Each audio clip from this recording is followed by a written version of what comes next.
그러므로 무엇이든지 남에게 대접을 받고자 하는 대로 너희도 남을 대접하라. 이것이 율법이요 선지자니라. 아멘. 한 번만 더 읽으실까요? 그러므로 무엇이든지 남에게 대접을 받고자 하는 대로 너희도 남을 대접하라. 이것이 율법이요 선지자니라. 아멘. 우리가 이제 그 7절부터 11절까지의 말씀은 이제 건너뛰었습니다. 구하라, 찾으라, 두드리라 하는 말씀, 우리가 수요일에 새벽기도회 때 묵상 말씀이기 때문에 좀 건너뛰고 오늘은 12절 말씀 한 절만 이제 보았습니다. 마태복음 5장부터 7장은 이 산상설교라고, 예수님의 산상설교라고 이제 불러요. 산상설교의 핵심 요지는 뭐냐 하면 우리 그리스도인들은 세상 사람들과 달라야 된다는 거예요. 무엇보다 그리스도인들은 그리스도인다운 성품을 가져야 된다 하는 것이 산상설교의 핵심입니다. 그렇습니다. 참신앙이란 참된 성품에서 비롯이 되게 이제 되는 것입니다. 그런 면에서 오늘 본문이 참 중요하다고 말씀을 드릴 수가 있어요. 그래서 마태복음 7장 12절을 가리켜 황금률이다 그렇게 부르기도 이제 합니다. 이 말씀 성경 전체에 흐르고 있는 핵심 메시지라고 그렇게 이야기를 할 수가 이제 있습니다. 오늘 12절 마지막에 보면 율법이요 선지자다 이제 그랬습니다. 이게 율법이요 선지자다라고 하는 말이 뭘까? 남에게 대접을 받고자 하는 대로 너희도 남을 대접하라. 그렇게 말씀하시고 이것이 율법이요 선지자니라 그렇게 말씀하셨는데, 율법이라고 하는 말은 모세오경의 율법책에 나타난 말씀의 요약이라고 하는 뜻이고 율법의 요약이라고 하는 뜻이고, 선지자란 구약의 이제 그 12소선지라고 그러고 구약의 선지서에 나타난 하나님의 말씀의 요약이다. 구약 성경을 말할 때 율법과 선지서라고 이야기를 그렇게 이제 합니다. 그러니까 남에게 대접을 받고자 하는 대로 다른 사람을 대접하라고 하는 이 말씀이 율법서와 선지서, 다시 말하면 구약 성경의 요약이다. 그런 말씀인 것입니다. 그만큼 그리스도인들에게 중요한 말씀이다. 그런 뜻인 것입니다. 그래서 어제 아침에 우리가 비판하지 말라는 말씀을 나누었습니다. 그리고 오늘은 대접하라고 하는 말씀입니다. 그러므로 참된 신앙이란 어떤 것인가? 이웃을 비판과 정죄의 대상으로 보는 것이 아니라 이웃을 사랑과 섬김의 대상, 다시 말하면 대접하는 대상으로 보는 것이라고 하는 뜻이 그 속에 담겨져 있는 것이라는 것입니다. 여러분 다시 한번 정리해 보시길 바랍니다. 여러분들에게 이웃은 어떤 존재입니까? 주님 말씀 비판의 대상이 아니라 대접과 존경과 사랑의 대상이라는. 그러면 여러분, 우리의 이웃은 누구신가 하는 것입니다. 가깝게 따지면 남편도 이웃일 수 있고요, 아내도 이웃일 수 있어요. 또 가까운 사람도 먼 사람도 나와 별 상관이 없는 사람도 이웃이라는 것입니다. 그런데 여하튼 우리의 있는 이웃은 우리의 섬김의 대상, 사랑의 대상이라는 거예요. 목사이든지 장로이든지 권사이든지 집사이든지 우리는 계급으로 만나는 것이 아니고 사랑으로 만나는 것이고 서로 대접하기 위해서 존재하는 것이다. 그것이 성경 말씀의 핵심인 것입니다. 그걸 잘 아는 말씀이 있죠. 창세기 18장에 보면 아브라함이 정오쯤에 꾸벅꾸벅 졸고 있다가 눈을 떠서 보니 맞은편에서 어떤 세 사람이 서 있었습니다. 아브라함은 그들을 자기의 집으로 모셔들여서 떡과 버터, 우유, 고기 이런 것들을 극진히 대접을 이제 합니다. 집에 있는 모든 것을 다 이제 동원해 대접을 하고 그들의 발을 씻겨 줍니다. 그런데 알고 보았더니 그들은 사람이 아니고 하나님의 사자들이었습니다. 그래서 우리가 그런 이야기 많이 하잖아요. 부지 중에 대접했더니 하나님의 천사들을 대접하는 것이다. 누구든지 우리는 따지지 말고 그 사람이 어떤 사람이냐, 나에게 가까운 사람이냐 먼 사람이냐, 이 가까운 사람들만 짝짝꿍이 돼가지고 뭐 그럴 때가 이거 아니에요. 아니고 가까운 사람들이든지 먼 사람들인지 어떤 사람이 따지지 말고 하나님 우리의 주변의 사람들은 우리가 섬기고 대접해야 될 대상이라는 것입니다. 그런데 여러분, 우리는 이 말씀을 읽으면서 오해할 요지가 조금 있어요. 언뜻 이 말씀을 보다 보면 내가 대접을 받기 위해서 다른 사람을 먼저 대접해야 한다는 뜻으로 이해할 수 있습니다. 그런 뜻이 아니고 내가 대접받기 위해서가 아니고 사랑으로 다른 사람을 대접하면 영적인 법칙에 의해서 다른 사람도 나를 대접하게 될 것이라는 것입니다. 어제 수요예배 시간에, 요즘 수요예배 시간에 룻기서를 이제 나눕니다. 어제 이제 룻의 사랑, 보아스의 사랑, 나오미의 사랑 이런 것을 유추해서 하나님의 사랑을 우리가 묵상하면서 은혜를 나누었는데 룻이 참 복받은 여인이 되었잖아요. 이방 여인이었었어요. 젊은 나이에 과부가 됐었어요. 가난한 사람이었어요. 근데 보아스 같은 유력자를 만나서 그가 축복의 사람이 되잖아요. 그런데 어떻게 그가 축복의 사람이 될 수가 있었는가? 그가 먼저 사랑했다는 거죠. 어머니를 극진히 사랑하고 대접하고 그랬을 때 그것이 하나님 앞에 상달되어서 하나님께로부터 사랑받는 사람이 될 수가 있었다는 것입니다. 내가 대접받기 위해서 다른 사람을 먼저 대접해야 된다는 뜻이 아니고 내가 대접받기 위해서가 아니라 사랑으로 다른 사람을 대접하면 영적인 법칙에 의해서 다른 사람도 나를 대접하게 될 것이다. 그런 말씀이 12절의 말씀의 핵심인 것입니다. 그러므로 이 말씀의 핵심이 무엇인가? 이웃은 내 주변에 있는 사람은 비판과 정죄의 대상이 결코 아니고 섬김의 대상이요 대접해야 될 대상이라고 하는 이것이 이 말씀의 초점인 것입니다. 그러므로 이 말씀은 내 이웃을 내 몸과 같이 사랑하라고 하시는 말씀과도 통하는 말씀. 그래서 율법과 선지자다. 그렇게 말씀하고 이제 계시는 것입니다. 우리가 이 말씀을 통해서 우리가 두 번째 또 깊이 생각할 수 있는 말씀은 무엇인가? 우리는 절대로 채권자가 아니고 채무자라는 거예요. 여러분, 채권자는 누구고 채무자는 누구입니까? 채권자는 빚을 빌려준 사람이고 채무자는 빚을 갚아야 될 사람. 사람들은 언제나 자기중심적인 사고를 합니다. 나도 채무자가 아니라 채권자라고 생각을 합니다. 내가 받을 것이 더 많은 사람이라고 생각하고 내가 줄 것은 없는 사람이라고 생각할 때가 참 많이 있어요. 마태복음 18장 23절 이하에 있는 말씀 우리 잘 알죠. 1만 달란트 빚진 자, 그런가 하면 100데나리온 빚진 자. 어떤 사람이 1만 달란트를 빚졌어요. 갚을 수 있는 능력이 도저히 없는 거예요. 이것은 천문학적인 숫자입니다. 주인이 갚으라고 그러자 벌벌 떨면서 말미를 달라고. 그래 주인이 이 사람이 갚지 못할 것을 알아야 탕감해 주었다는 거예요. 큰 빚을 갚을 수 없는 상상할 수도 없는 많은 빚을 탕감해 주었다는 것입니다. 근데 이 사람이 나오다 보니까 자기에게 100데나리온 빚진 자, 100데나리온은 아주 적은 것, 얼마 안 되는 것이거든요. 그 동관을 만나서 멱살을 붙들고 왜 갚지 않아? 왜 전화도 안 받아? 왜 도망 다녀? 왜 나에게 어려움을 끼쳐? 그러면서 그를 잡아다 감옥에 집어넣어 버리고 말았다는 것입니다. 그 이야기를 주인이 들어요. 주인이 들은 그 주인이 하는 이야기가 뭐냐 하면 악한 종아, 내가 빌기에 내가 내 빚을 전부 탕감하여 주었거늘 내가 너를 불쌍히 여겼지 너도 내 동관을 불쌍히 여김이 마땅치 아니하냐. 그렇게 말씀하시는 말씀이 나와요.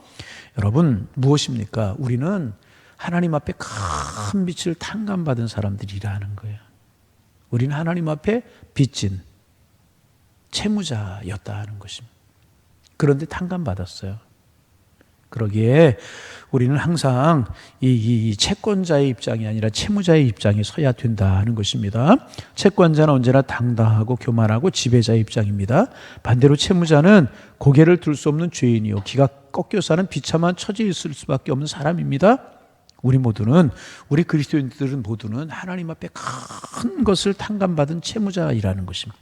그러기에 그리스도인들에게 겸손이 있어야 되는 것이고 그러기에 그리스도인들에게 감사가 있어야 되는 것이고 눈물이 있고 은혜의 삶이 있어야 되는 것이란.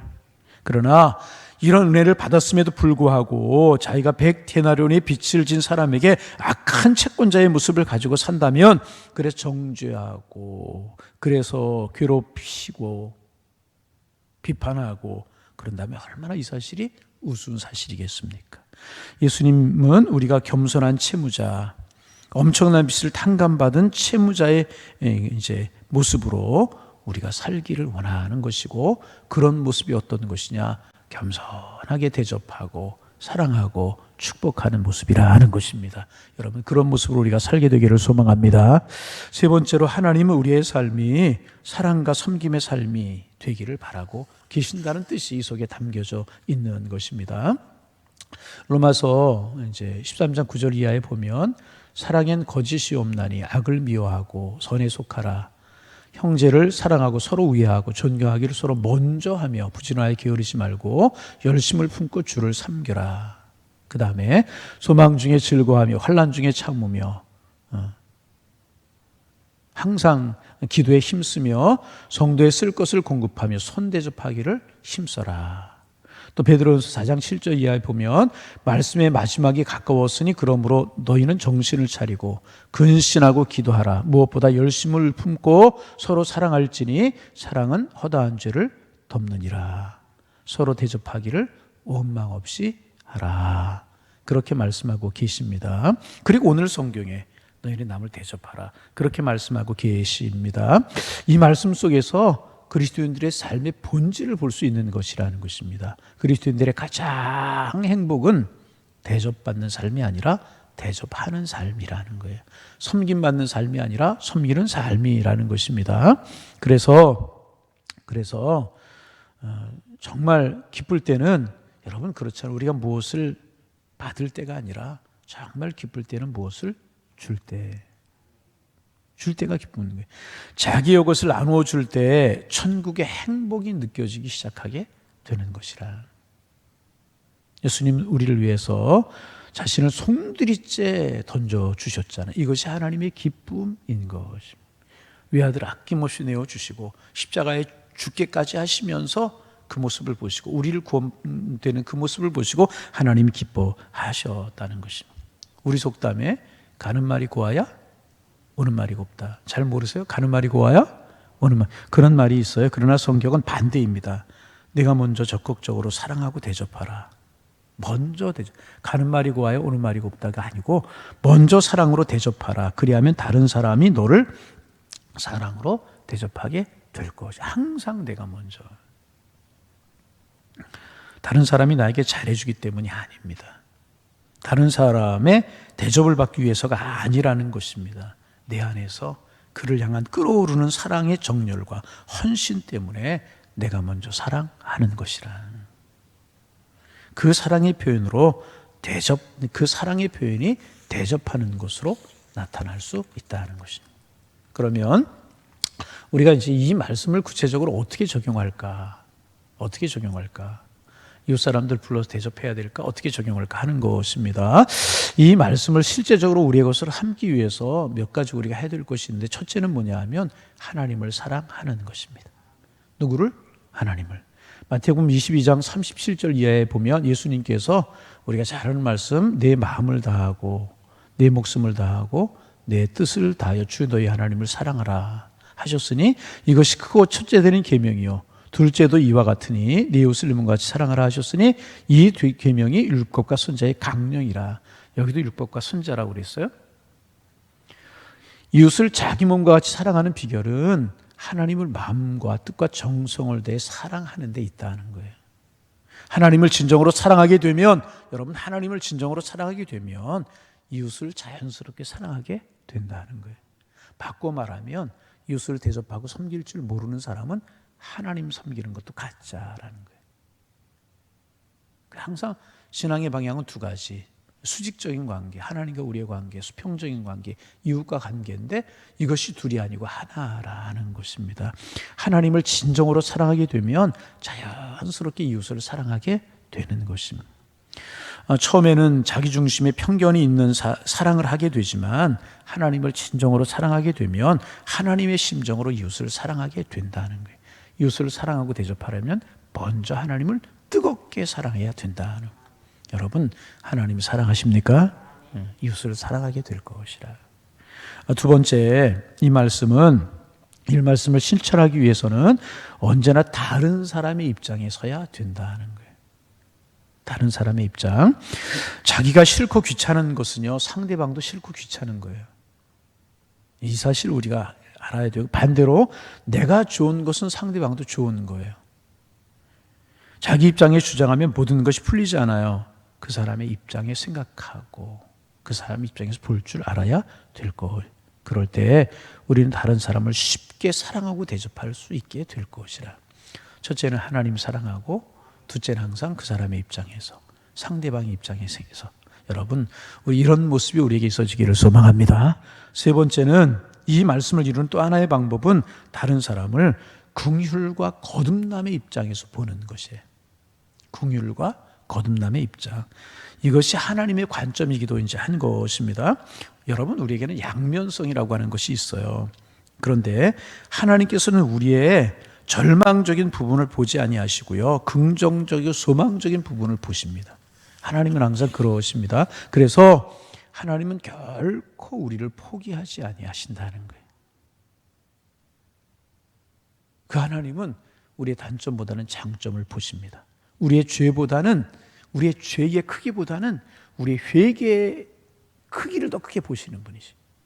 우리가 죄가 얼마나 큰가, 그것보다 우리가 하나님 앞에 회개하는 그 회개를 보시는 분이 하나님이시라는 것입니다. 이것이 바로 하나님의 긍휼의 관점이고 하나님의 거듭남의 관점이라는. 그래서 우리는 언제나 다른 사람을 볼 때 긍휼과 거듭남의 관점에서 볼 수 있어야 된다는 것입니다. 긍휼이 필요하지 않은 사람 하나도 없어요. 다 긍휼이 필요한 사람들이고, 우리 모두는 그래서 긍휼과 관용이 필요한 사람들이라는 것입니다.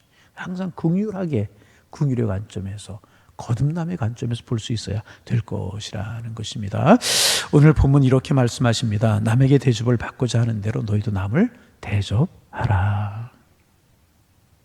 주님의 말씀이 우리의 삶의 기본이 되고 기도가 되어야 될 것입니다. 그러면 축복이 이루어지고 감사가 이루어지게 될 것이라. 어제 저녁에 설교를 마쳐 놓았는데 오늘 아침에 나서 설교 다시 한번 보면서 나누고 싶은 사람들이 있고 그래요. 제가 지난번 교회 있을 때 그 장로님 말씀 제가 꽤 오래 이야기하고 아마 앞으로 제가 목회에 맡기실 때까지 그 장로님 이야기는 하게 될 것 같아요. 제가 그 교회에 30대 초반의 나이에 부임을 했어요. 근데 그분이 80대 후반이셨어요. 장로님이. 하나님께서 건강을 허락해 이제 주셔서 새벽 예배가 1부, 2부 새벽 예배가 있는데 이분이 새벽 예배 1부, 2부 새벽 예배 한 번도 안 빠지셔요. 교회 4부 예배가 있는데 4부 예배 한 번도 안 빠지고, 그러니까 새벽 예배 2번, 주일 같은 경우는 예배 4번, 오후 예배 그러면 7번 예배 한 번도 안 빠. 맨 앞에 앉으셔서 아멘 아멘 그러고 말씀 들으시고, 하나님 건강의 복을 주셔서 90이 다시셨는데 얼굴이 볼그스레하고 얼마나 건강하신지 몰라요. 그분이 이제 안양의 첫 의사하셨는데 그분의 이제 밭자리에서 교회가 시작이 되고, 교회가 5,000명 모이는 교회가 될 때까지 모든 것의 많은 부분 절반 이상을 담당하시고, 자녀들이 얼마나 복이 되는지 누구라마나 유명할 만한 분이 그분의 자녀들이시고, 의사들, 판사들, 검사들 많이 있고 자녀들 중에 그렇게 자녀의 복을 받으신 분이 그분이신데, 제가 그분 보고 참 깜짝 놀랐어요. 30대 나이니까 제가 손주뻘 되잖아요. 근데 그분하고 우연히 이렇게 문을 열다가 그분은 밖에서 들어오고 저는 안에서 나갔어요. 딱 마주친 거죠. 그래서 제가 이렇게 비껴서고, 90 가까운 장로님이시잖아요. 비껴서고 들어오시라고. 그분이 비껴서 가지고 안 들어오셔요. 목사님 먼저 나오세요. 목사님 나오세요. 절대로 안 들어오실 수 있잖아요. 절대로 목사님이 먼저 나오셔야죠. 하나의 예고, 가끔 그 장로님이 교육자들하고 신방할 수 있고 이제 그런데 절대로 목사님 앞에 가지 않아요. 한 발짝 뒤에 떨어져 가지고. 항상 그런 자세로, 그런 마음으로 교회를, 원교인들이 다 존경을 하고요. 장수의 복을 주셔서 저는 그 교회에서 전에도 말씀드렸죠. 금강훈이라고 하는 거 봤어요. 금강훈. 금강훈이 여러분 뭔지 아세요? 결혼 70주년 기념일. 좀 놀라는 신임 좀 한번 해보세요. 결혼 몇 주년? 70주년. 결혼 70주년 기념식이라는 조중동에서 나와서 조선일보, 중앙일보, 그 동아일보에 나와서 취재를 해가더라고요. 옛날에는 결혼 70주년 되면 나라님이 상도 내렸대요. 결혼 70주년에. 그런데 배우자 중에 산 사람도 세상 떠남이 없고 자녀들 중에서 그런 경우가 없어야 돼요. 그분 몇 회 생신인지 모르겠어요. 몇 회 생신에 아침에 교육자들 또 장로님들 다 가정으로 초청을 해서 아침에 식사를 하는데 그 자녀들이 오셨어요. 이용각 박사님이라고 성모병원 원장 여의도 2번 하시고 인하대병원 원장 다 그런 분이, 우리나라 최초로 신장이식 수술 성공한 분이 그분 아들이에요. 또 둘째 아들은 국회의원도 하고 KT 사장도 하고 이랬는데, 이렇게 모여서 장로님들하고 목사님들 식사를 하시다가, 그러니까 저희는 30대 중반, 그때 나이 초반에 가서 중반 됐으니까 이제 식사를 하고 그러는데, 장로님 한 분이 그 아들 장로님에게, 장로님 올해 나이가 몇이십니까? 그랬더니 70입니다. 그러더라고요. 아드님 나이가 70. 그렇게 식사하고 그러는데, 참 그렇게 이제 교회를 위해서 성도들 대접하는 일, 베푸는 일을 참 그렇게 잘, 섬기는 일 잘해. 하나님이 장수의 복도. 권사님 2살이 많으셔요. 2살이 많으셔. 허리가 꼬부라지셔가지고 그러시는데, 하여튼 그렇게 하나님이 복을 주시더라. 그 말씀 오늘 나누고 싶은 말씀이 꼭 들어요. 틀림이 없습니다. 대접을 받고자 하는 대로 대접하라. 대접하면 하나님이 사랑으로 축복으로 인도하십니다. 이것이 율법이요 선지자다. 성경의 요약이다. 그렇게 말씀하셨습니다. 오늘 하루를 살면서 이 마음을 좀 품고 우리 이제 또 그렇게 살아왔지만 이제 우리 그렇게 살면 하나님이 우리를 책임져 주시고 하나님이 우리를 축복하실 것입니다. 이것이 하나님의 뜻이기 때문에 우리 그런 은혜가 우리 모두에게 넘쳐나기를 주의 이름으로 축복합니다. 하나님, 대접받고자 하는 대로 대접하라고 하는 이 말씀 우리가 묵상하며 오늘 한 날 시작합니다. 적은 일에서 하나하나 대접하는 삶을 살게 하시고 베풀고 나누는 삶을 살게 하셔서 하나님, 우리를 높여주시고 우리를 사랑하신 아니 우리가 높여지고 사랑받기 위해서가 아니라 이것이 하나님의 뜻이기에 우리 이러한 삶을 살게 하셔서 축복의 통로가 되게 하시고 은혜가 통로가 되게 하셔서 축복을 심고 은혜를 심고 사랑을 심고 은총을 심는 저희 모두 다 될 수 있도록 인도하여 주옵소서. 그리스도인의 성품, 품어야 될 성품이 있는데 우리의 마음 가난해지게 하시고 우리의 마음 온유해지게 도와주시며 의를 위하여 목마르는 심령, 애통하는 심령, 온유한 심령, 이런 심령들 우리의 마음속에 품고 살아가게 도와주셔서 하나님이 우리를 축복하시는 그 축복 속에 살아갈 수 있도록 인도하여 주옵소서. 하나님, 간절한 마음으로 주님 앞에 기도합니다. 점점 하나씩 둘씩 예수님 닮아가기를 원합니다. 예수님의 성품이 우리 속에 하나씩 심어질 수 있도록 인도하여 주셔서 신앙의 연조가 길어지면 길어질수록 예수님 닮아가는 모습, 온유한 모습, 겸손한 모습, 대접하는 모습 넘쳐나게 도와주시어서 우리의 삶을 통하여 빛과 소금이 드러날 수 있도록 주님 축복하여 주옵소서. 그런 삶을 욕심내고 우리가 세상 것 많이 욕심내지만 이런 영적인 삶을 욕심내지 못할 때 참 많이 있는데 우리 욕심낼 수 있도록 인도하여 주셔서 그런 은혜 가운데 구할 수 있도록 도와주옵소서. 주님, 어려운 시국을 우리가 살아가는데 하나님, 어려운 시국을 살아갈 수 있는 지혜를 주시고 무엇보다 주님의 은혜로 살아가는 저희가 될 수 있도록 인도하여 주옵소서. 우리 교회가 뜨겁게 기도하는 기도 공동체 되게 하옵소서. 성령 공동체 되게 도와주셔서 성령이 이끌어가는 교회가 되게 도와주옵소서. 주님이 교회들에게 맡겨주신 주님의 남은 사역을 감당하는 신실한 교회가 되게 도와주셔서 마지막까지 하나님 앞에 기쁨이 되며 끝까지 쓰임받으며 신앙생활은 우리 모두 행복한 저희 교회가 될 수 있도록 주님 축복하여 주시사 하나님의 영광이 충만한 교회로 설 수 있도록 우리 하나님께서 인도하여 주옵소서. 날씨가 쌀쌀해집니다. 성도들의 건강을 지켜주시고 하루하루 평안한 발걸음, 평안한 손길, 평안한 삶이 될 수 있도록 성도들의 삶을 지켜주시고 은혜로 인도하여 주옵소서. 이 새벽 우리가 주님 앞에 나왔습니다. 기도 제목 생각나기를 원합니다. 기도의 문이 열려 깊이 기도하기를 원합니다. 하나님의 사랑의 은총이 우리의 마음속에 심어지도록 주께서 인도하여 주옵소서.